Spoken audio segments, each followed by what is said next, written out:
A história de Todo Mundo em Pânico começa quando uma garota recebe uma ligação desconhecida.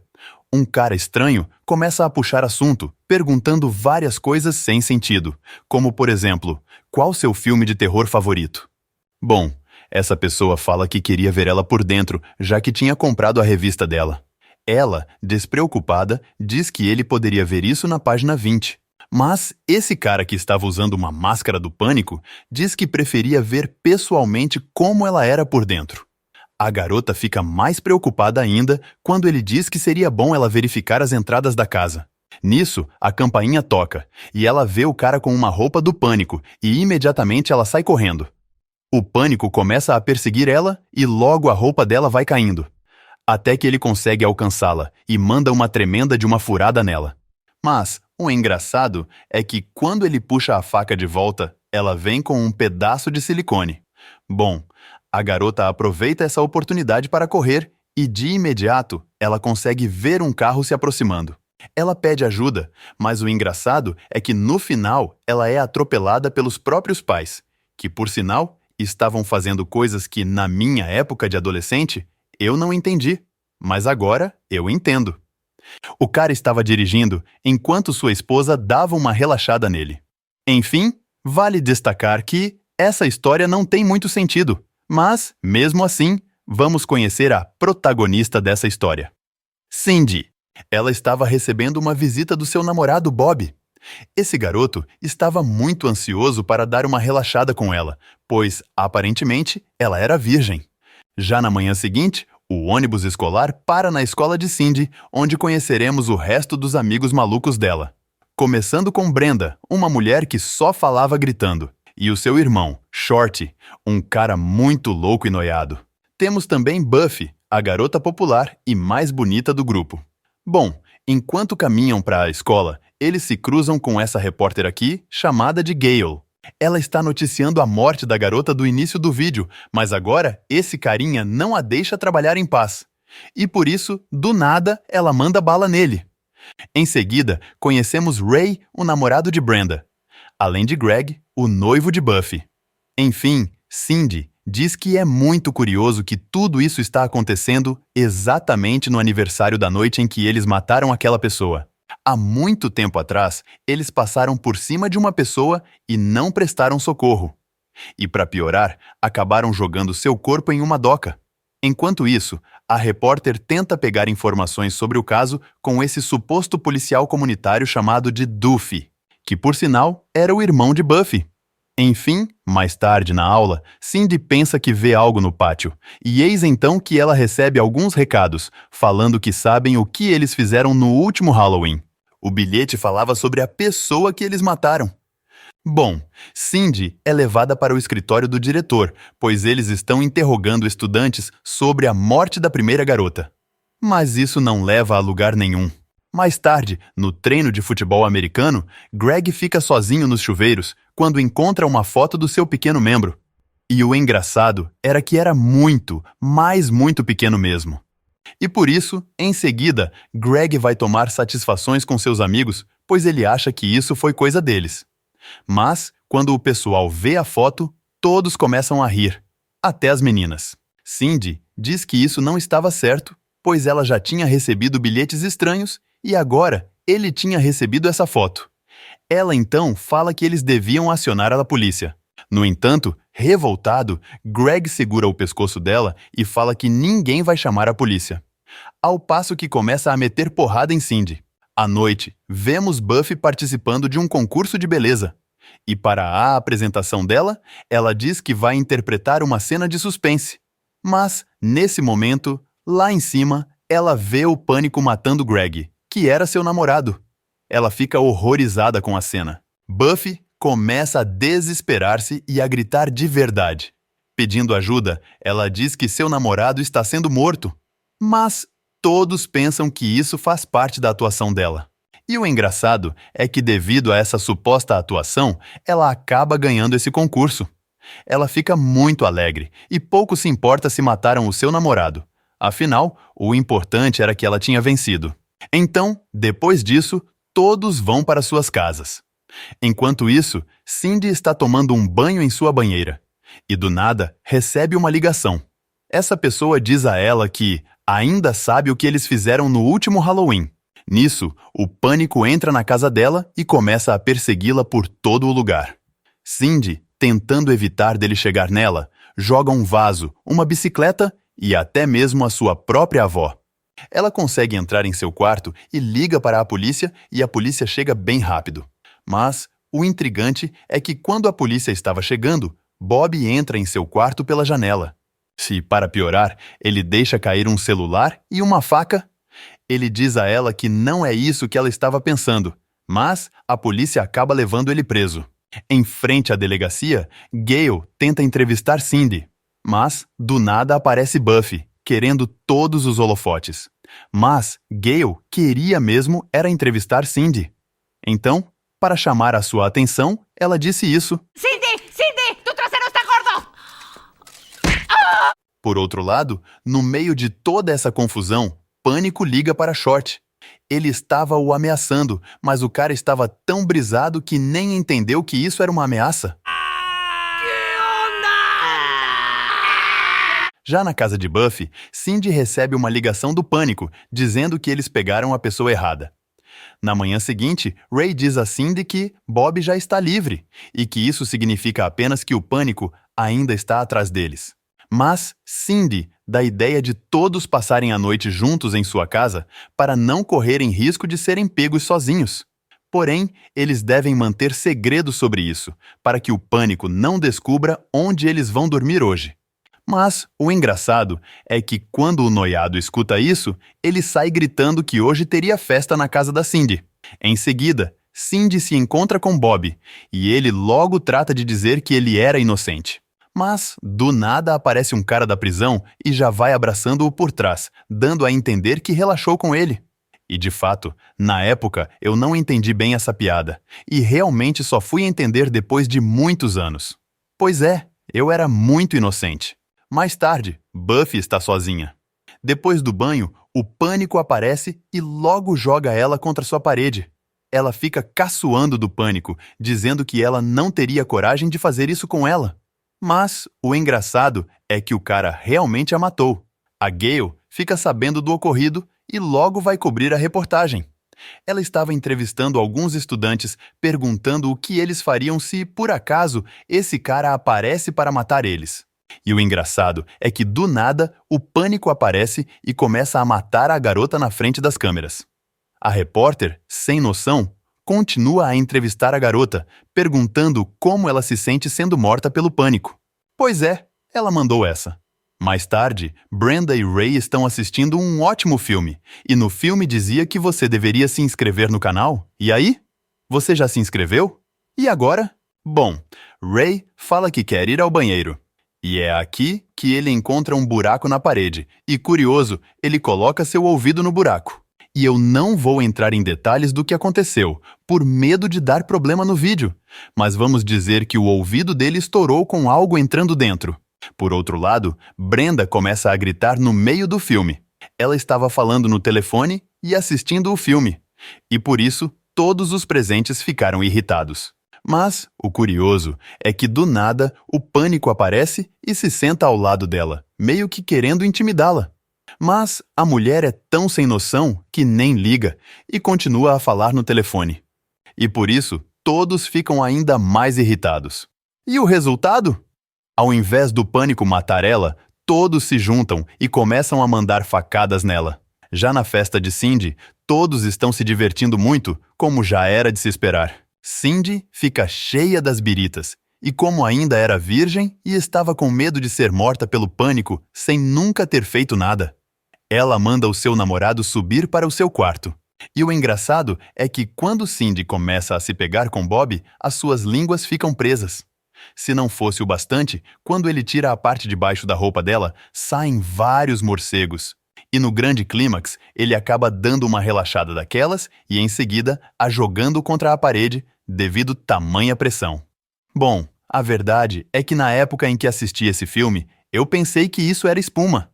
Desse modo, quem entendeu o que é, entendeu.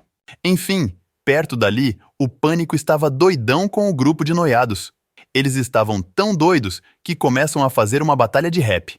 E o curioso é que no fim ele termina matando todos os amigos de Shorty. Cindy estava em seu quarto conversando com Bob quando de repente o pânico aparece e começa a cortar Bob. Cindy sai correndo pedindo ajuda. E nesse momento, Shorty chega dizendo que o pânico estava na casa. Mas o estranho é que do nada Bob atira nele. Cindy, desesperada, tenta fugir. E nesse momento, ela encontra com Ray. Ele mostra para ela que todo esse tempo sempre usou um modificador de voz. E essa era a voz do pânico. Desse modo, parece que todo o tempo eles dois eram o pânico. Cindy então pergunta por que eles estavam fazendo aquilo. E Bob diz que geralmente os filmes de terror não focam tanto na motivação. Ele revela também que tinha raptado o pai de Cindy e que vão acabar com todos para ele e Ray sejam os únicos sobreviventes. Mas, para tentar fingir que Bob era inocente, Ray vai ter que furar o Bob, para dar a entender que ele também era uma vítima. Só que Ray passa um pouco da conta, ele se empolga e dá umas facadas a mais. Contudo, nesse instante, do nada, aparece o verdadeiro pânico. E também corta o Bob. Nisso, começa a batalha final entre Cindy e o pânico. E aqui rola até algumas cenas de Matrix. Enfim, depois da briga, a polícia chega na casa, mas nesse momento, Cindy percebe que o corpo do pânico não está mais lá. E para piorar, logo a polícia a leva para interrogá-la e ela confessa o que aconteceu no último Halloween. Ela explica que acha que o pânico deva ser o cara que eles atropelaram no último Halloween. No entanto, nesse momento, Duffy chega com um relatório, o entrega e depois diz adeus. O xerife lê o relatório e diz a Cindy que o corpo do homem do atropelamento apareceu em um cemitério. Desse modo, não poderia ser ele. Portanto, o pânico deveria ser alguém que sabia do acidente e que poderia se mover todo esse tempo sem ser notado. E eis que tudo começa a fazer sentido para Cindy. E logo, ela chega à conclusão que só poderia ter sido o Duffy. Bom, lá fora, Duffy, que antes caminhava muito estranho, agora caminha normalmente. Em seguida, ele retira seu uniforme, puxa um cigarro e, com isso, demonstrando que todo esse tempo ele não era aquele cara tão lento. E no fim, ele até entra no carro da repórter. Será que ele estava fazendo isso para conseguir furos de reportagem para ela? O carro sai e eles acabam jogando a máscara do pânico. E nesse momento, o xerife e Cindy acham a máscara. Cindy começa a gritar, desesperada. Mas, do nada, um carro chega e passa por cima dela. Será que seria karma? Enfim, o segundo filme começa em uma noite onde temos uma festa e várias pessoas se divertindo. Uma garota chamada Megan aparece e pede por ajuda, mas essa senhora a ajuda metendo umas pancadas nela. Bom, a verdade é que essa menina era possuída, e por isso um padre chega para tentar exorcizá-la. Mas, do nada, ela começa a vomitar no padre, e eu não vou nem mostrar essa cena, pois ela é muito nojenta. A garota começa a dar várias risadas e o padre começa a orar mais uma vez. No entanto, vendo que isso não estava dando muito certo, do nada ele resolve atirar nela. Enfim, um ano depois, nós voltamos com o mesmo pessoal do outro filme, como se fosse uma espécie de multiverso. Vemos Cindy e Short dançando e dando uns tapas em uma mulher que estava passando. Vemos também Ray e Brenda, como também esse carinha, o Buddy, que no caso seria o novo Bob desse multiverso, além dessa nova garota chamada Alex. Mais tarde conhecemos Dwight, que estava falando com esse professor chamado Oldman. Os dois estavam analisando o perfil dessa galera. Eles tinham sobrevivido a um atentado que, por sinal, não tem nada a ver com o último filme. O professor explica que eles são os catalisadores necessários para acordar os espíritos de uma mansão mal assombrada. E com isso, ele conseguiria provar que existe vida após a morte. Seu plano era chamar eles para irem para a mansão e dizer-lhes que isso seria um retiro acadêmico. E por isso, ele começa a reunir o pessoal. Inclusive, essa garota chamada de Tel. Bom, saindo da sala de aula, Buddy alcança Cindy e diz que estava a fim de namorar com ela. Mas Cindy diz que acabou de sair de uma relação tóxica e, por isso, eles só podem ser amigos.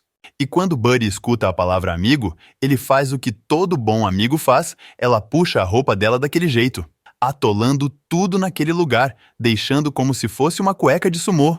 Enfim, ao entrar na mansão, a primeira coisa que ela vê é um periquito muito maluco. E logo depois, esse cara com essa mãozinha curta. Ele era o Hanson. Ele fica passando essa mão no rosto de Cindy e lhe diz que ela tem o mesmo nariz que Carolina, a antiga dona da mansão.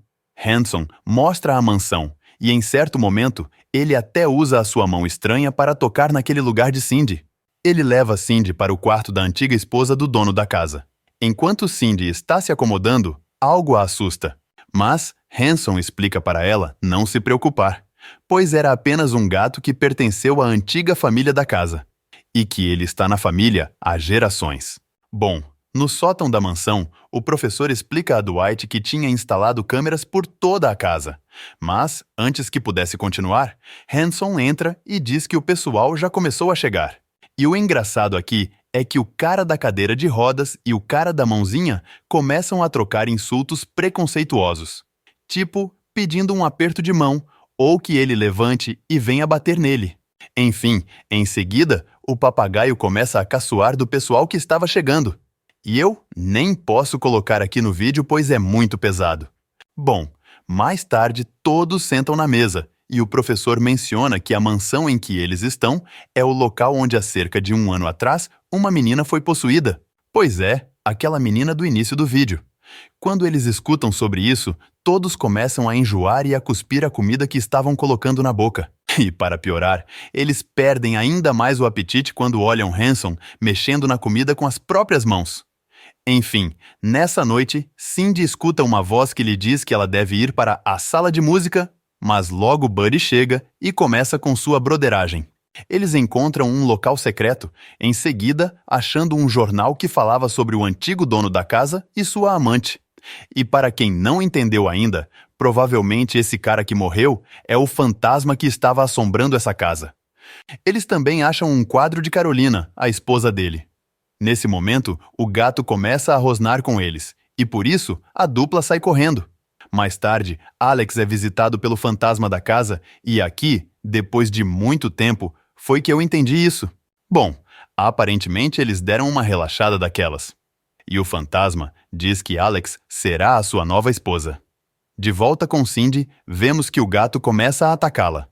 Mas a verdade é que isso foi por causa de Cindy ter cagado em sua caixa de areia. O gato leva isso a sério e parte para cima da garota. Pois é, eles travam uma luta intensa, e é claro que o gato sai vencendo. Desse modo, Cindy conta ao professor o que estava acontecendo. No entanto, o professor finge que não acredita no que ela está dizendo. Ao mesmo tempo, Ray estava fazendo alguns exercícios em seu quarto. E eis que aparece uma paródia daquele filme de palhaço, o It. O palhaço o ataca e logo puxa ele para debaixo da cama. Só que parece que algo rola debaixo dessa cama, e é o palhaço que tenta fugir. Pois é, o Ray estava relaxando no palhaço. Ele tenta fugir, mas aparentemente Ray não quer parar de relaxar em cima dele. Enfim, mais tarde, Cindy lê o diário de Carolina, a esposa do fantasma. Ela, então, fica sabendo que a relação deles estava no pior momento, já que tudo parecia indicar que ele tinha uma amante. E nisso, a porta do quarto se abre, e a mesma voz de antes lhe diz que vai lhe mostrar o que se passou no passado. Só que antes, vemos que do nada aparece uma Cindy possessa, a ponto de seduzir o professor. E eis que ela entende agora como Carolina descobriu a traição de seu marido. E aí, começa a icônica cena onde Short começa umas loucuras com uma planta verde daquelas que vocês sabem. E a planta começa a atacá-lo. Mas o engraçado é que no final, a planta acaba ganhando vida e fumando ele. No dia seguinte, Cindy conta aos amigos o que ela descobriu, e nisso, todos concordam que o professor está escondendo algumas informações. Depois disso, Buddy encontra o professor e o cara da cadeira de rodas conversando sobre os perigos dessa experiência, se afinal havia um poltergeist na casa. Buddy então vai contar o que estava se passando aos seus amigos. E logo, Alex vai tentar usar seu corpo para conseguir informações com Dwight. Mas Logo as coisas acabam se tornando bem estranhas, e literalmente esse cara relaxa a si próprio. Em outro local, Alex encontra o esconderijo secreto de Carolina, ao mesmo tempo que o professor é atraído pela fantasma da amante. E parece que ele realmente morreu, pois ele não aparece mais no filme. Em seguida, as portas da mansão começam a se fechar e logo todos se reúnem no porão. Dwight dá a todos uma pistola especial para acertar fantasmas, além de algumas lentes para poder vê-los. Eles então acabam se separando, e eu não sei por que em todo filme de terror eles acabam fazendo isso. Bom, logo mais, Buddy e Cindy acabam encontrando o fantasma do dono da casa. Ele fica de pé e começa a perseguir a Cindy, pois Buddy covardemente havia a deixado sozinha. Ela cruza com Brenda e as duas começam a gritar. Mas, do nada, quando Brenda nota esse fantasma, ela fica sem acreditar. Brenda diz que isso era apenas um esqueleto, e simplesmente ela retira a cabeça do esqueleto. Buddy, o covardão, aparece depois que tudo estava mais calmo. Mas, nesse momento, o fantasma o puxa para cima e eis que Cindy começa a dar vários disparos para libertá-lo. Bom, quando o fantasma tenta fugir, ele cruza com Alex, que estava obcecada em tornar-se sua esposa. Mas ele logo trata de dizer que não quer, porque parece que ela tinha passado alguma doença para ele, se é que vocês me entendem. Pois é, parece que dessa vez o fantasma foi a vítima aqui. Short se depara com o fantasma da amante e ela tenta assustar ele, mas Short encara ela e até acaba relaxando com ela. E como ela era muito feia, ele colocou uma sacola em sua cabeça e mandou ver. Ao mesmo tempo, Cindy diz a Buddy que, como essa pode ser sua última noite viva, eles então deveriam realizar suas maiores fantasias. Buddy se empolga e logo toma algumas partilhas de Viagra. Mas o engraçado é que Cindy não estava falando de uma relaxada, e sim em imaginar que eles estão passeando na lua. Ela até começa a caminhar como uma idiota. Contudo, nesse momento, o fantasma chega para atacá-los e logo ele os tranca dentro de uma câmara frigorífica. Buddy já estava passando mal e fala que para manter-se aquecido, ele deveria estar quente lá embaixo. Portanto, Cindy tinha que esfregar ele. E o engraçado é que aqui acontece a mesma coisa do primeiro filme. Buddy dá uma relaxada em cima de Cindy, com isso a arremessando para longe. Em seguida, Dwight começa uma luta daquelas com o fantasma da casa. Mas, no fim, ele acaba sendo arremessado na janela. No entanto, quando Dwight está prestes a cair, eis que chega o mordomo e pergunta se ele quer uma mãozinha. Pois é, ele mandou essa. E o engraçado é que ao invés de pegar na mão nojenta de Hanson, Dwight opta por acabar se jogando da janela. Contudo, quando o cara se vira, parece que o fantasma chega e acaba o possuindo. E o curioso é que Cindy começa a construir algo. Pois é, ela construiu um trator e termina derrubando a porta para sair dali. Ela acaba se encontrando com Ray de uma forma bem engraçada, usando um telefone de brinquedo. Em seguida, ela vai até a cozinha e acaba se encontrando com Hanson, que aparentemente já estava possuído. Ele estava demonstrando que a cabeça do Short, mesmo cortada, ainda servia muito bem. Cindy então conta para as garotas que Hanson está possuído. E nisso, elas se armam para perseguir ele. Elas atacam o cara. Já no laboratório, Dwight aparece vivo para Ray e Buddy. Ele pede ajuda para Ray para poder mover-se. E nisso, ele se amarra a ele. Enquanto isso, Cindy continua lutando usando um estilo de luta bem peculiar, parecido com uma dança grotesca. E realmente, esse troço era tão estranho que o corpo do cara começa a brilhar e ele termina explodindo. Dwight diz que terminou de construir a máquina que enviaria o fantasma ao reino dos mortos. Mas é claro que eles necessitariam usar alguém como isca para atraí-lo. E é claro que essa será a Cindy. O fantasma aparece e corre em direção a ela, ao mesmo tempo que Dwight liga a máquina. Mas parece que nesse processo, Cindy também iria junto do fantasma. E por isso, Ray corre para salvá-la. Com isso, deixando somente o fantasma sobre a máquina. E assim, eles terminam enviando-o para o reino dos mortos. Nisso, todos celebram por terem saído vivos, incluindo o short que conseguiu colar sua cabeça e agora estava como novo. Enfim, meses depois, vemos Cindy explicar que demorou um pouco de tempo para ela superar tudo isso que aconteceu. Ainda assim, ela sai com Buddy, mas na rua encontram com Hanson disfarçado de vendedor ambulante. E o engraçado é que no fim, Hanson é atropelado por Short, que estava relaxando e dirigindo ao mesmo tempo. Ele estava com aquela fantasma no carro e, na distração da relaxada, acabou passando por cima de Hanson. E assim termina o segundo filme. Já no terceiro filme, mais uma vez, temos os mesmos personagens, só que em outro multiverso. A história desse filme começa com Pamela Anderson e sua amiga. Elas estavam falando sobre silicone e sobre um vídeo delas que tinha vazado. Por causa disso, elas começam a brigar. E realmente foi uma briga feia, até que o telefone toca e alguém as chama misteriosamente. E este diz: "Se inscreve no canal." E aí, já se inscreveu? E agora? Bom, a verdade é que não tinha ninguém na linha. Nisso, ela sobe as escadas e lá em cima, ela encontra um montão de água. Ela entra no quarto de sua amiga e a encontra mais fria que um frigorífico e, para piorar, sua cabeça cai. Além do mais, a TV se liga sozinha e dela sai Samara, com isso fazendo claramente uma referência e esse filme de terror clássico. Enfim, depois disso, em outro local, vamos conhecer Tom, um ex-pastor que perdeu toda a sua fé quando a sua esposa morreu. Tom escuta um ruído estranho fora de sua casa e logo se encontra com seu irmão George. Os dois giram como Beyblade e aí vemos uns cachorros malucos. Então, encontramos Sue, a filha de Tom que estava perdida em meio a toda essa confusão. Em seguida, eles descobrem alguns sinais na plantação que dizia: "Se inscrevam no canal." Pois é, era isso mesmo. Enfim, a trama segue e vemos um jornal onde Cindy trabalha, agora como jornalista. Ela reporta a notícia sobre as mensagens na plantação de Tom, mas ninguém presta atenção.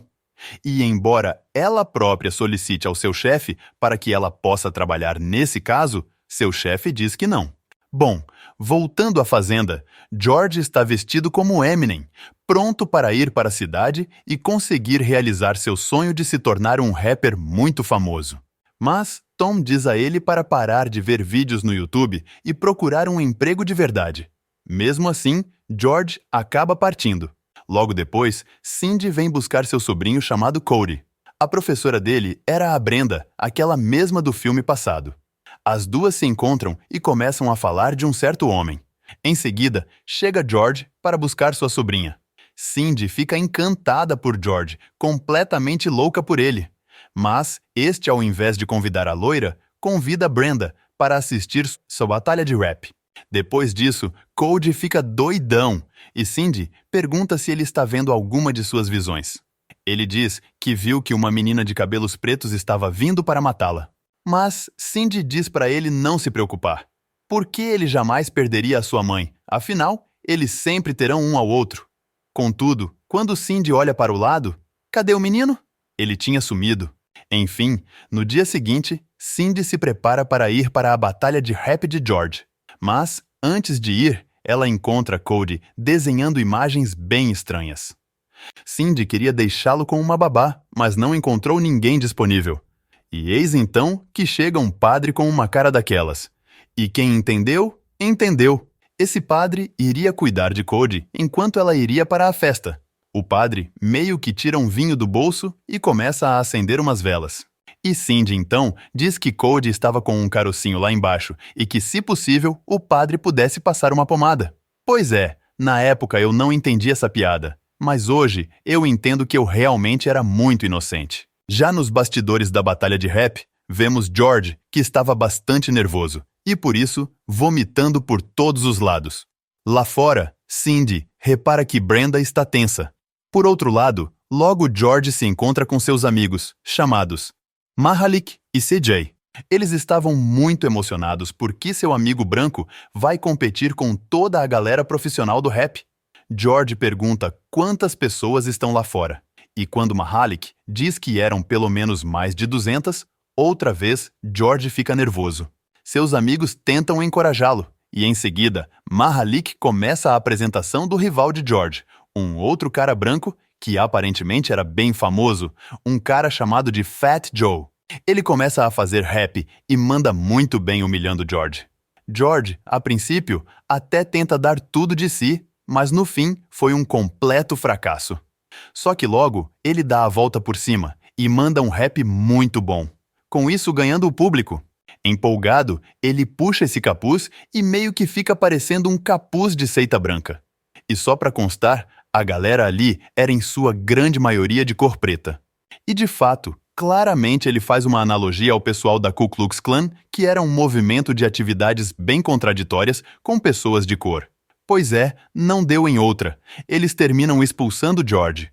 Mais tarde, Brenda conta a Cindy que viu um vídeo amaldiçoado e depois disso, ela ouviu uma voz misteriosa que disse que ela morreria em uma semana. Mas tudo isso foi há exatamente uma semana, ou seja, hoje era o dia dela morrer. Cindy fica muito preocupada, e mais ainda quando Brenda começa a sangrar pelo nariz. Cindy se assusta, mas ao que parece, isso tudo era apenas uma brincadeira de Brenda, pois isso era ketchup. No entanto, Brenda logo começa a espumar pela boca, mas, outra vez, era uma brincadeira. Só que dessa vez, do nada, a TV liga sozinha, e eis que surge aquela mulher de cabelos pretos em sua TV.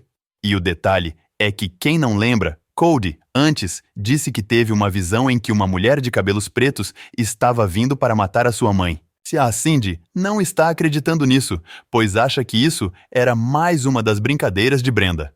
Brenda, se defendendo, começa a bater na Samara. Samara, por sua vez, começa a reagir e dá um jeito em Brenda. E quando Cindy vai vê-la, ela já estava morta. No dia seguinte, a escola liga para George e diz que a professora de sua escola havia falecido. Ele até tenta dizer isso à sua sobrinha de uma maneira delicada. George e seu irmão chegam ao velório, mas por um mal-entendido, George pensa que Brenda ainda estava viva e por isso tenta reanimá-la. Os familiares tentam contê-lo e até Mahalik chega para pará-lo. E a confusão foi tão grande que o corpo de Brenda acaba explodindo. A família termina expulsando George. E Cindy, cega pela paixão, agradece por ele ter tentado salvar a Brenda, mesmo ela já estando morta.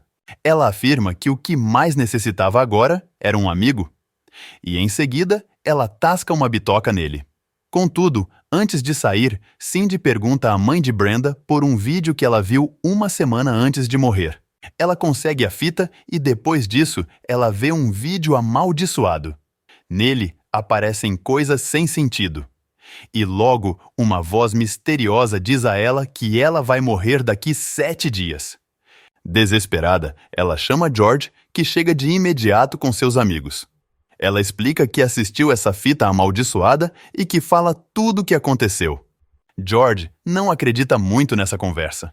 Mas, logo esse cara diz que não era mentira, pois um amigo dele tinha passado pela mesma coisa. Além disso, ele diz que sua tia, Shaniqua, sabe tudo sobre essa história. Cindy pergunta se George poderia cuidar de Cody. E de imediato, vemos todo o seu cuidado. Ele acerta uma bolada nele e quando o levanta, até o engancha no ventilador. Cindy vai até a tia de CJ, mas ela de imediato pede para ser chamada de oráculo. E realmente, as coisas começam a ficar bem parecidas com Matrix. E ficam mais ainda quando o marido da mulher chega. Pois é, adivinhem o nome dele. Isso mesmo, era Morfeu. Cindy então pergunta se tudo isso estaria relacionado aos campos de cultivo naquela fazenda que apareceu na TV. E esse povo diz que sim, que com certeza sim. Nesse momento, o oráculo começa a lutar com a fantasma que estava dentro da televisão. Cindy volta para a sua casa e encontra George desmaiado. Ele corre para ver se Cody estava bem. Ele estava recebendo uma ligação daquelas. Cindy toma o celular do garoto e diz que era uma ligação errada. Mas, mesmo assim, a voz diz que o garoto morrerá em 7 dias. George se sente culpado e explica que tudo foi muito rápido e por isso não pôde evitar. Nesse momento, Cindy logo conta a verdade e diz que esse vídeo estava relacionado com o que estava acontecendo em sua fazenda. No entanto, George não gosta do que ouviu e, em seguida, vai embora. E o engraçado é que, ao mesmo tempo, Tom se encontra com nada mais, nada menos que Maicon. Ele fica surpreso e, por isso, logo começa a brigar com Maicon. Contudo, ele usa uma dança rápida para se desviar. Tom o segura e tenta o jogar pela janela, e ele acaba caindo. Mas, quando George vai até o corpo, percebe que aquilo era apenas uma fantasia e eles ficam sem entender nada. Será que aquilo era um alienígena? Bom, depois disso tudo fica fora de controle, e até mesmo o presidente fica sabendo da possível invasão extraterrestre. Mas o que isso tinha a ver com aquele vídeo? Cindy investiga mais sobre o farol que aparece no vídeo, e quando ela chega no farol, ela encontra um cara chamado Jill o Arquiteto. Se ele era um homem que vive sentado em seu quarto, observando câmeras de segurança que ele mesmo colocou na casa de Cindy. Ela, então, pede informações sobre essa mulher de cabelos pretos. O velho, então, diz que essa garota era a sua filha adotiva. O arquiteto explica que ela era muito má e tinha feito muitas coisas terríveis. E por ela ter mexido tanto com sua esposa, ele a jogou em um poço. Pois é, eles não levaram a menina no psicólogo, foram logo jogando no poço. O arquiteto fala que a alma dela estava presa nessa fita e tudo mais. Mas, logo Cindy pergunta o que isso tem a ver com os alienígenas. Então, ele diz que talvez Samara os tenha convocado para acabar com esse mundo perdido, de uma vez por todas. Já na fazenda, Tom e sua família assistiam às notícias, onde eles falam que existem evidências em que os alienígenas já estavam entre eles. Depois disso, vemos o presidente em uma conferência com os escoteiros. Mas, com esse problema da invasão, o presidente já estava bem paranoico, e por isso, ele começa uma briga com seus próprios seguranças. Cindy chega em sua casa, buscando por Cody. Ela fica desesperada por não o encontrar. Mas, entre todos os seus desenhos, ela vê um desenho da casa de George, concluindo então que ele poderia ter ido para lá. Mas, para piorar tudo, o noticiário mostra para todo mundo aquele vídeo amaldiçoado da Samara. Em seguida, Cindy chega até a fazenda e todos se reúnem. Eles ficam no porão, na esperança de resistir aos ataques dos aliens. Eles percebem algumas sombras do outro lado da porta. Então, Cindy usa uma faca para ver o reflexo dos alienígenas. E os aliens também usam uma faca para ver uma coisa atrás da porta. Bom, eles viram algo bem inapropriado. Enfim, nesse momento, Mahalik chega e se junta ao grupo. Eles se armam com paz, para tentar se defender dos alienígenas. Contudo, do nada os alienígenas aparecem atrás deles. Mas, antes que eles possam fazer alguma coisa, surge um carro e passa por cima deles. E adivinhem só quem era? Pois é, o presidente. Porém, nesse instante, várias naves aliens chegam, e eis que tudo parecia ser o fim. No entanto, por sorte a galera do CJ chega. Só que ao invés de atacar os alienígenas, essa galera de gangue prefere atacar uns aos outros.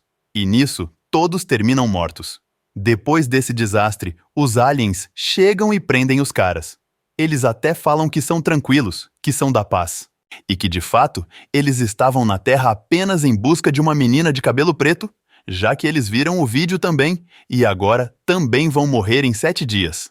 E eles não querem morrer. Pois é, eles meteram essa. Mas o cara fala que eles eram tão pacíficos que há 1 minuto atrás eles queriam enforcar ele. Só que o alienígena explica que essa era a saudação deles. Daí, George pergunta como eles se despedem, então eles mostram que era assim. Bom, eles resolvem tudo com comunicação. No entanto, no porão, Cindy percebe que o lugar que ela está agora se parece muito com o ambiente do vídeo que ela viu. E nisso, ela percebe que embaixo do tapete estava o poço onde Samara foi morta. Mas o que ela não sabia era que ela tinha soltado Samara para o mundo real. Nisso, as duas começam a lutar, até o fantasma tomar seu filho como refém. Nesse momento, Cindy conta ao fantasma que ela não tinha que ser ruim. Ela poderia ser uma pessoa boa também, e até poderia ter uma mãe e um pai. O fantasma chora, e nisso, seu coração amolece, e ela se transforma. Ela volta ao normal, e agradece pela ajuda. E tudo isso graças ao poder do amor. Só que não, do nada ela volta a virar um fantasma demoníaco e diz que tudo isso era uma brincadeira. Contudo, quando ela está prestes a atacar todos, eis que chega o presidente e, sem querer, joga ela de volta no poço. George tampa o poço com uma enorme pedra, e então os aliens chegam para se despedir. Enfim, mais tarde, Cindy e George se casam e vivem felizes para sempre junto de Cody. Os dois saem no carro transbordando felicidade, e depois de um tempo se dão conta que esqueceram do garoto. Eles dão a ré e voltam para buscá-lo. Mas, como em todo final de filme, o carro passa por cima de alguém. Já no quarto filme, temos Shaquille O'Neal e o Dr. Phil, um jogador de basquete e um cara da televisão, presos por nada mais, nada menos que Jigsaw, o rei dos jogos malucos. Esse boneco gosta de brincar com pessoas, e agora eles têm que jogar um jogo para tentar sobreviver. E o jogo literalmente se trata de arremessar uma bola na cesta. Shaquille agarra uma pedra gigante e tenta marcar, mas ele erra e acerta o cara. Quando a cesta cai, eles ganham uma serra para poder cortar a corrente que estão em seus pés. O tempo começa a rodar bem rápido, e logo o Dr. Phil começa a achar que essa serra não seja para cortar as correntes, pois assim demoraria muito, e sim para que eles cortem os pés. Mas o engraçado é que ao invés de cortar o pé com a corrente, ele corta o outro pé. Por outro lado, Charlie Sheen, aliás, Tom, acorda em uma manhã tranquila ao lado de 3 lindas coelhinhas. Nisso, ele vê uma foto antiga com sua mãe, mas no fundo da foto também vê um fantasma. Mais tarde vemos Cindy, que nos atualiza que agora Cody está no exército, mesmo com 11 anos. Tom anda um bocado estranho, e talvez fosse porque ao invés de tomar suas pastilhas para dormir, ele toma Viagra. E nisso, ele começa a lutar com o corpo dele mesmo. E enquanto Cindy diz que quer ser enfermeira para ajudar os demais, Tom termina caindo. Além disso, vamos conhecer esse outro cara que também se chamava Tom, que na verdade é o substituto do Tom anterior, que assim como o outro Tom, também é um cara sem noção, e por isso ele termina pedindo demissão de seu trabalho, e em seguida chega em um bar, onde se encontra com nada mais, nada menos que Mahalik e Sejoy. Nesse momento, Tom compartilha que sua esposa o deixou e sua vida estava só ladeira abaixo. Daí os caras contam que o que ele precisa é de uma broderagem, e contam até sobre uma experiência meio que duvidosa que eles tiveram enquanto acampavam. Enfim, Tom logo volta para casa, e para piorar, ele acaba encontrando a sua ex-esposa, que acaba abandonando seus filhos para que ele tome de conta. E aqui conhecemos Robbie e Rachel. Em outro local, em um departamento de empregos, esse povo menciona que necessitam de um substituto para cuidar de uma senhora idosa, cujo último empregado terminou desta forma aqui. Pois é, coisas obscuras se passavam em sua casa. E nisso, vemos que Cindy chega, e o cara vai logo dizendo que eles necessitam de alguém para cuidar da senhora Norris, uma senhora com paralisia. O chefe do departamento de empregos começa a mostrar a casa maldita para Cindy. E nisso, várias coisas estranhas estavam surgindo que o cara faz todo o possível para camuflar. Ao olhar pela janela, Cindy vê o seu novo vizinho, que na verdade era o Tom. Quando ela começa a olhar algumas fotos da casa, ela não pôde deixar de mencionar que sente uma presença estranha nessa casa. O cara, tentando esconder os problemas tenebrosos da casa, começa a fazer de tudo. E por isso, ele acaba até molhado na banheira. Cindy, como não tem mais perguntas, acaba aceitando o trabalho. Enquanto isso, a família de Tom tem um lindo momento de diversão. Mas, logo, eles se empolgam com o jogo e começam a se insultar. Até que Tom comete outras de suas loucuras e acaba acertando uma bolada em Cindy. Ele vai ajudar ela e ela de imediato fica apaixonada por ele. E o curioso é que ele também se apaixona. Mais tarde, no banho, Cindy começa a sentir uma coisa estranha. Ela sente uma mão atrás dela. E por isso, Cindy sai para procurar fantasmas na casa.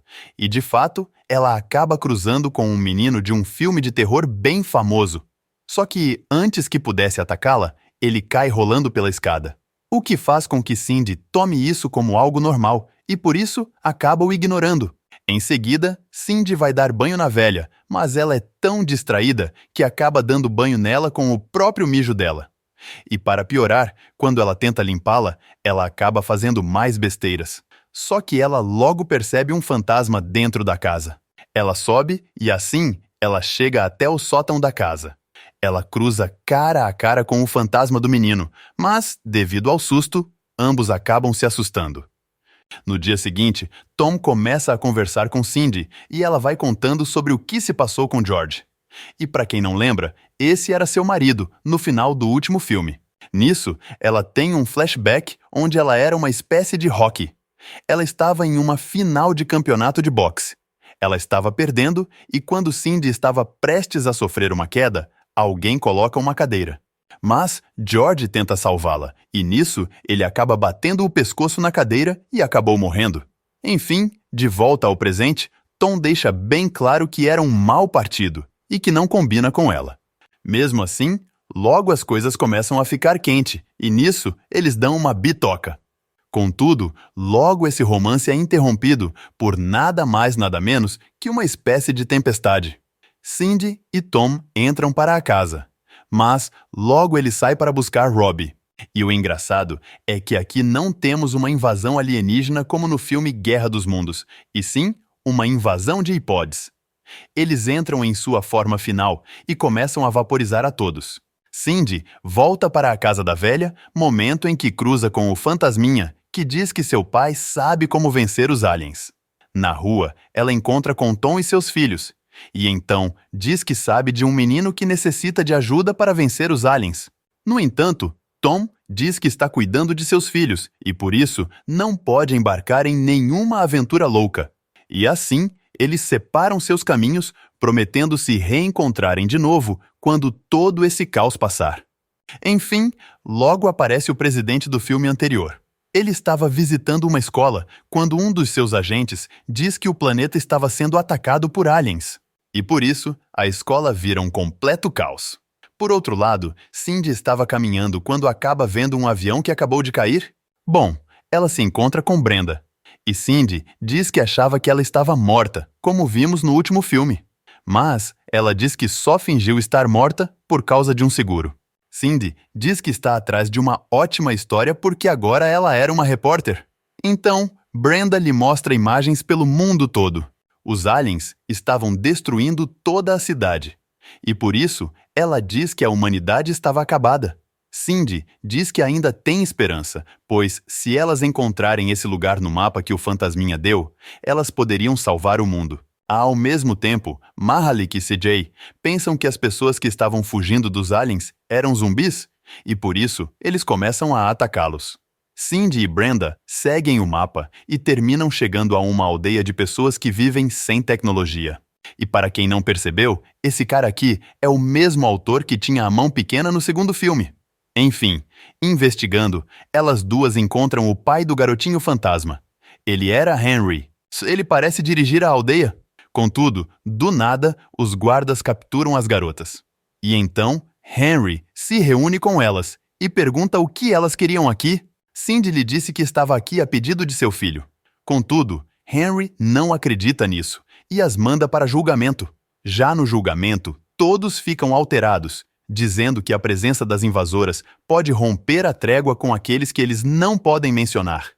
Enquanto isso, Brenda começa a jogar olhares nesse carinha, com isso dando a entender que estava querendo relaxar com ele. Na cena seguinte, Holly, uma garota cega, entra na sala. E o engraçado é que ela pensa que era no banheiro de sua casa, e por isso começa a jogar o barro fora. Nesse momento, Henry diz que a punição das garotas seria ficar na aldeia e nunca mais sair. Enquanto isso, o presidente está na Conferência Mundial, com todos os representantes de todos os países do mundo. Ele explica como funciona a tecnologia alienígena. Mas, por engano, eles terminam disparando no presidente, e por isso ele acaba ficando sem roupas.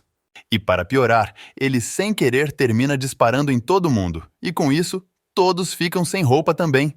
E assim, mais uma vez, tudo vira um completo caos. Já na guerra contra os aliens, Robbie, o filho de Tom, decide separar-se de sua família. Rachel é quase raptada pelo Michael Jackson. Mas, nesse momento, eles conhecem esse homem que lhes oferece refúgio. Na aldeia, as coisas começam a ficar bem obscuras.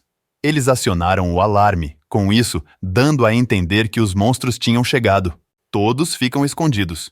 Mas, Logo, Cindy e Brenda descobrem que os monstros eram outros aldeões disfarçados para assustar as pessoas. Contudo, logo eles descobrem que Henry estava prestes a morrer. E em seu leito de morte, com uma faca encravada, ele confessa que realmente aquele menino da maldição era o seu filho. Ele também diz que ele morreu na mesma noite da luta de boxe em que George também morreu. Mas, antes que Henry pudesse ligar os pontos e dizer como derrotar os alienígenas, um cara chega e termina finalizando o chefe da aldeia. De volta com Tom, esse cara da casa se apresenta como Oliver. Ele deixa bem claro que eliminou os antigos moradores da casa para ter um lugar onde se esconder. Mas Tom parece não se importar e diz que isso foi até uma boa ideia. Contudo, logo tudo se complica quando um tentáculo entra buscando pessoas. Mas o engraçado é que ele encontra um aspirador de pó e termina relaxando com ele. Ele termina capturando a filha de Tom. De volta à aldeia, os alienígenas capturaram Cindy e Brenda. Dentro do alienígena, Cindy se encontra com Tom e, de imediato, eles dão um selinho. Mas, logo a coisa se torna preocupante quando o outro tentáculo quer levar os três para mais dentro do corpo do alienígena. Cindy desperta e pergunta se está morta. Mas Brenda lhe responde que não. E o engraçado é que agora ambas percebem que fazem parte de um jogo de terror. Além disso, Tom também entrou nesse jogo. O boneco na TV diz que para eles resolverem o jogo, eles terão que encontrar uma chave que aparentemente está dentro do olho de Cindy. Eles acham um bisturi e Cindy fica muito preocupada. Contudo, o que eles não sabiam era que Cindy tinha um olho de vidro. E assim, eles conseguem resolver o problema do jogo. O problema é que o jogo não terminou realmente. Afinal, os filhos de Tom ainda estavam presos. Agora, ele tem que decidir entre sua vida ou a de seus filhos. E nisso, Cindy se recorda das palavras do fantasminha. Cindy encontra um envelope com fotos cheio de respostas sobre esse cara. E a realidade era que ele era o verdadeiro pai do menino fantasma. E agora, ele estava buscando vingança. Mas o engraçado é que Brenda consegue chegar onde ele estava e começa a golpeá-lo com um outro cara igualzinho a ele. Enquanto isso, a armadilha de Tom estava quase o acertando, e por isso ele aceita se sacrificar por seus filhos. Mas, antes que ele fosse morto, o cara diz que o amor por seus filhos o comoveu, e por isso a invasão alienígena iria acabar. Ele os perdoa e os deixa viver. E para racharmos de rir, antes de irem embora, Brenda sai com um outro alienígena, meio que dando a entender que eles deram uma relaxada. O alienígena pergunta se ele tinha contraído um vírus, mas o outro diz que não, pois ela disse que era a primeira vez dela. O alienígena fica preocupado e diz que ela já os contagiou. Enfim, depois desse contágio por parte de Brenda, todas as naves começam a cair. Depois disso, Tom deixa seus filhos com a mãe deles e Cindy inveja a família deles. Enfim, tudo termina com o final de cada personagem. Como Brenda se casando com aquele cara da aldeia, mas na hora que o filho nasce, ele tem a cara do alienígena. Mahalik Sejota vivendo seu romance vaqueiro, e o presidente dormindo com um pato na cama. No fim, um cara vem contar sobre o amor, que o amor sempre vence e tudo mais. Mas, quando ele estava falando, adivinhem só? Pois é, um carro vem e passa por cima dele. Um mês depois, vemos uma cena extra onde Tom vai ao programa da Oprah e começa a brigar com ela. E só para deixar claro, como a Cindy já resolveu sua vida, ela não irá mais aparecer no próximo filme. E assim, chegamos ao 5º filme da série. Charlie Sheen e Lindsay Lohan iniciam a história já dando aquela relaxada cabulosa. Mas, enquanto eles estavam relaxando, a porta se abre e uma presença estranha passa. Com isso, assustando a Lindsay. Charlie disse que não era nada e que eles deviam voltar a fazer o que estavam fazendo. Contudo, nesse momento, algo invisível o agarra e, em seguida, o joga na parede. O narrador nos conta que depois da morte de Charlie, os seus 3 filhos desapareceram. Afinal, eles achavam que seu pai tinha sido morto por Lindsay, que estava possuída. Mais tarde, vemos Snoop Dogg e seu amigo, que aqui se chamam de Marcus e Andre. Eles terminam encontrando uma casa abandonada no meio de uma floresta. O Andre disse que é melhor não entrar, mas o Snoop Dogg o convence e eles acabam entrando. Quando eles já estão dentro da casa, eles sentem uma presença maldita passar por trás deles. Andre não perde tempo e começa a atirar nela. Snoop Dogg faz o mesmo, mas eis que surge duas garotas bem estranhas. Eles dizem que parecem ser as filhas perdidas de Charlie Sheen e dá a ideia de voltar com elas e cobrar uma recompensa por tê-las encontrado. Nesse momento, vemos também essa mulher chamada de Jodie. Ela estava preocupada em estar grávida e, por isso, começa a fazer um teste. E o engraçado é que ela faz esse teste usando o seu telefone. Mas eis que entra seu marido, George. Aliás, aqui ele se chama Dan. Ele diz que finalmente encontraram seus sobrinhos. Enfim, para contextualizar, esse cara é o irmão de Charlie, esse que morreu no início do filme. No filme anterior, ele está morto, mas nesse ele já está vivo. Mas sim. Logo, o casal visita um centro, onde as meninas agora estavam residindo. O encarregado do lugar diz então que as garotas tinham criado uma manifestação imaginária chamada de Mama. E por isso, elas eram muito doidas. Eles foram ali para tentar adotar as meninas, mas o cuidador diz que para eles levarem elas, eles teriam que se mudar para a mesma casa que vivia Charlie. E assim, eles vão para a casa e eles até levam um bebê chamando Aidan. Depois, no quarto de Cat, ela diz que essa tal de Mama fez esse desenho aqui. E segundo ela, era um foguete. Mas todos nós sabemos que era aquele negócio que fica lá embaixo. Em seguida, conhecemos Maria, a empregada da casa. E Art, o cachorro da família. Enfim, no dia seguinte, vemos que Dan foi trabalhar em um centro de investigação de chimpanzés. Ele estava fazendo experimentos mentais com um animal chamado César. E eis que do nada, entra quem? Pois é, o Terry. Ele já chega pedindo os resultados a Dan sobre a inteligência de César, pois, aparentemente, eles não vêm tendo nenhum progresso. Mas Dan diz que tudo estava correndo bem, e logo ele teria algo legal para mostrar. De volta à casa, Jodie estava tocando uma guitarra quando as luzes da casa começam a piscar. Mas a verdade mesmo é que tudo isso estava acontecendo porque o braço da guitarra estava tocando na tomada. Mais tarde, ela diz que nunca será uma boa mãe, mas Dan diz que eles podem fazer isso juntos. Em seguida, ela tem um flashback explicando que ele odeia balé, porque sua mãe era uma bailarina. E certa vez, ela se apresentou estando grávida dele, e ainda por cima, ela deu à luz em plena peita apresentação. E se não fosse bastante, ele caiu em cima de um instrumento. Mas Dan explica que ela tem que superar isso de uma vez, e que ela agora teria que aprender a dançar balé. Então, ela vai ter aulas com essa tia chamada de Heather. Depois de ver ela dançando, Jodie conhece essa garota que se chama Kendra. Nesse momento, Kendra, ao invés de dançar balé, começa a dançar no polydance e, com isso, impressiona a todos. De volta à casa, Jodie escuta ruídos estranhos e logo Dan chega para seguir gravando o que estava acontecendo. Jodie diz que sente algo estranho nessa casa.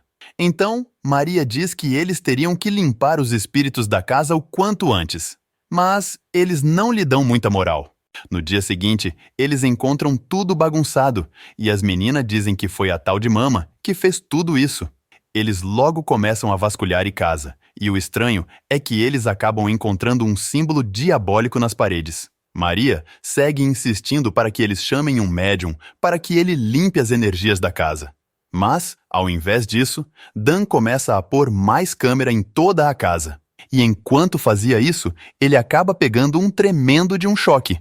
No dia seguinte, na aula de balé, o supervisor diz que como a Heather já está velha, eles vão eleger Jodie como a nova bailarina principal.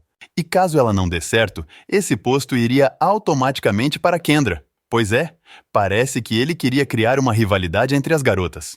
Enfim, Dan já está de volta à casa, e Jodie diz que algo realmente estava acontecendo nessa casa e que eles deveriam ouvir a sugestão de Maria.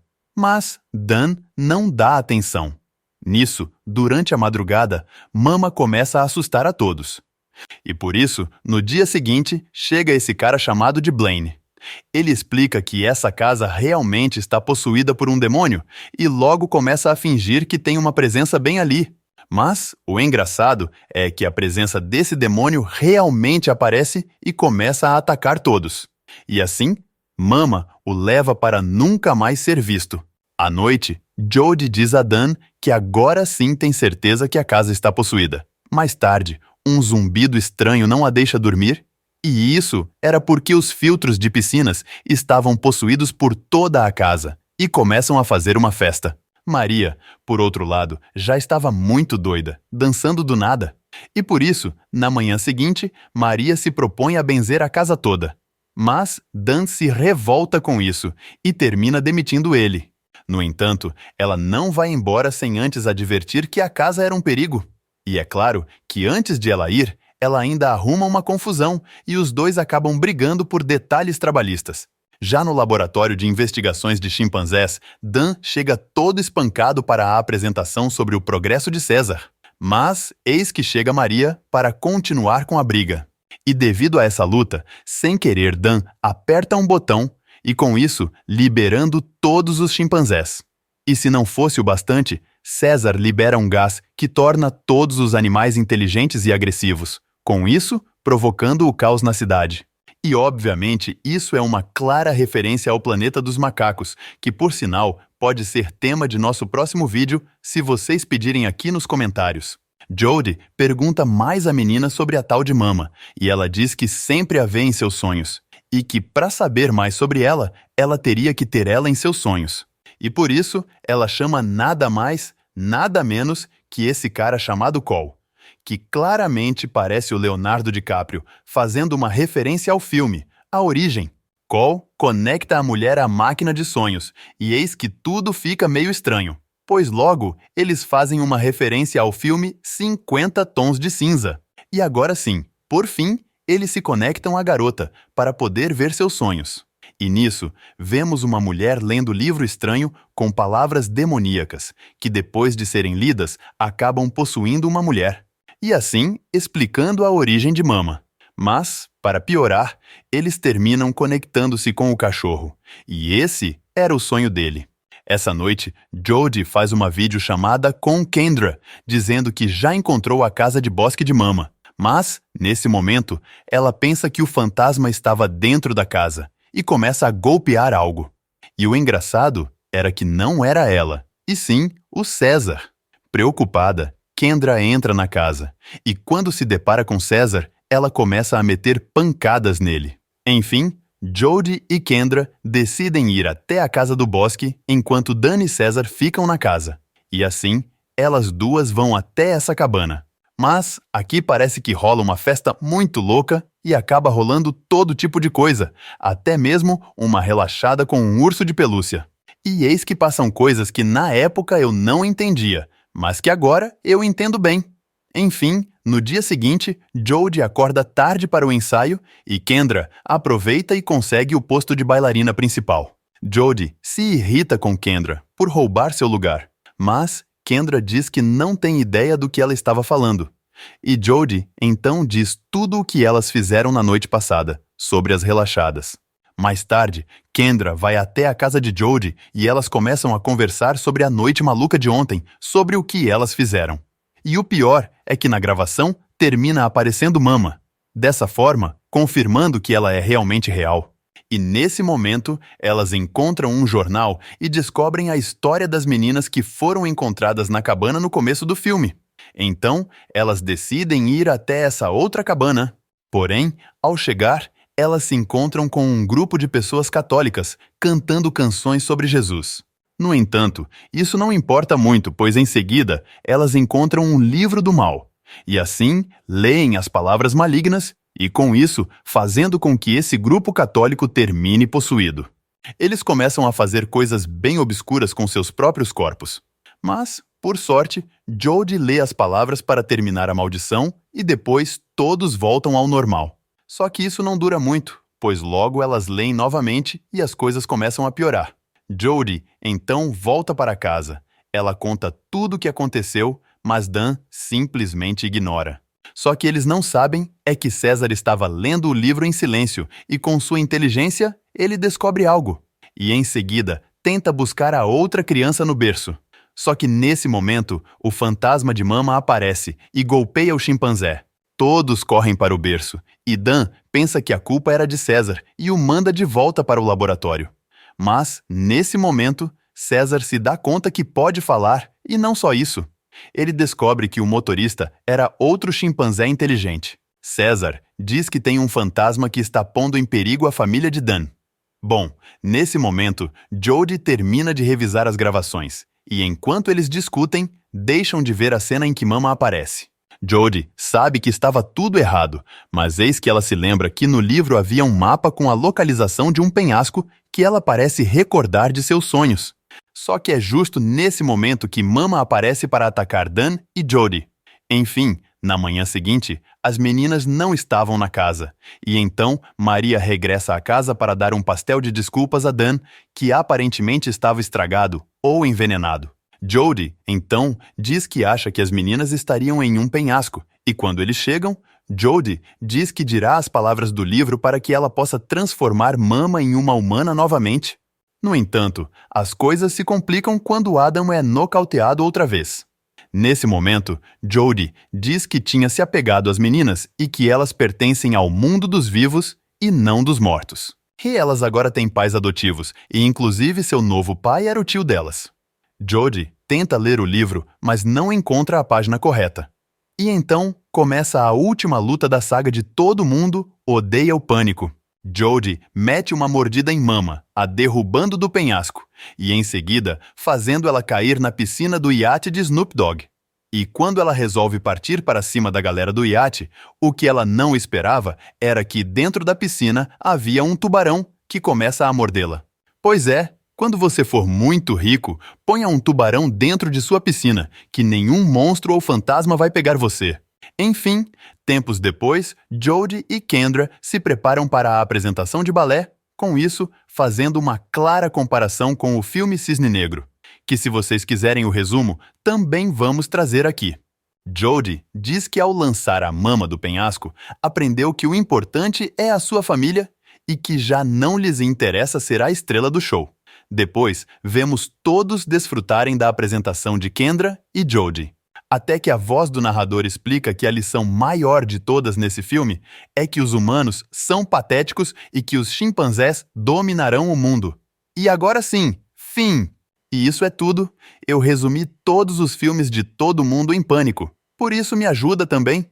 Dê aquela curtida e comenta no vídeo. Um forte abraço e fiquem com Deus. Valeu!